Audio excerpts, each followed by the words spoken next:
കുഞ്ഞു കുഞ്ഞു ആഗ്രഹങ്ങൾ ആര് ചോദിച്ചാലും അപ്പം തന്നെ സാധിച്ചു കൊടുക്കണം. ഇതല്ല കേട്ടോ, ഞാൻ എന്തായാലും എൻ്റെ റോസയൊക്കെ ഒന്ന് വെട്ടി നിരപ്പാക്കാനുള്ള പരിപാടിയിലാണ്. വെയിൽ വന്നു, അപ്പോൾ പിന്നെ ഒന്ന് വെട്ടിയിട്ട് നല്ലപോലെ ഒന്ന്, പൂവൊക്കെ കാണുമ്പോൾ ഒരു വിഷമമാണ് വെട്ടാൻ, പക്ഷേ പറഞ്ഞിട്ട് കാര്യമില്ല. അത് വെട്ടി കൊടുത്തു കഴിഞ്ഞാൽ എന്താ പറയുള്ളൂ, നിറയെ പൂടുള്ളൂ. ഇത് വെട്ടിക്കഴിഞ്ഞിട്ട് വേണം ഇച്ചിരി ചാണകത്തിൻ്റെ തെളിയും കൂടി നല്ലപോലെ ഒഴിച്ചു കൊടുക്കാനേ.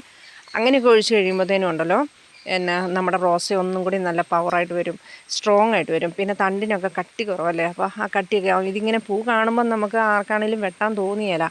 എന്നാലും അത് വെട്ടിയിട്ടില്ലേ പറ്റുള്ളൂ. തേനീച്ചകൾ എന്നും ഇവിടെ നിന്നായിരുന്നു തേനെടുത്തുകൊണ്ട് കൊടുക്കുന്നത്. നമ്മുടെ തൊട്ടടുത്ത് തന്നെ ആ തേനീച്ച കൂട്ടിൽ നിന്ന് കുഞ്ഞു തേനീച്ചനെ വളർത്തുന്നുണ്ടല്ലോ. അപ്പോൾ അതിൽ നിന്ന് അപ്പോൾ ഇച്ചാപ്പിക്ക് ഒരു വലിയ ആഗ്രഹം. ഇത് കുറേ നേരമായി എൻ്റെ അടുത്ത് അങ്ങനെ ചൊറിഞ്ഞ് മറിഞ്ഞ് നിൽക്കുന്നു. അപ്പോൾ എന്താണെന്നറിയത്തില്ലോ എന്ന് പറഞ്ഞ് ഞാൻ ചുമ്മാ ഒരു പൂ വെച്ച് കൊടുത്തു.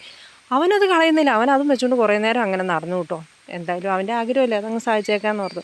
പിന്നെ എനിക്ക് കുറച്ച് നല്ല ഇലച്ചെടികളും പിന്നെ റോസയൊക്കെ കിട്ടിയിട്ടുണ്ടായിരുന്നേ, 10 മണിച്ചെടി അങ്ങനെയെല്ലാം. എന്നാൽ പിന്നെ അതെല്ലാം ഒന്ന് നട്ടേക്കാമെന്ന് ഓർത്തുകൊണ്ട് ഇന്ന് അതിൻ്റെയും കൂടി പരിപാടിയായിരുന്നു.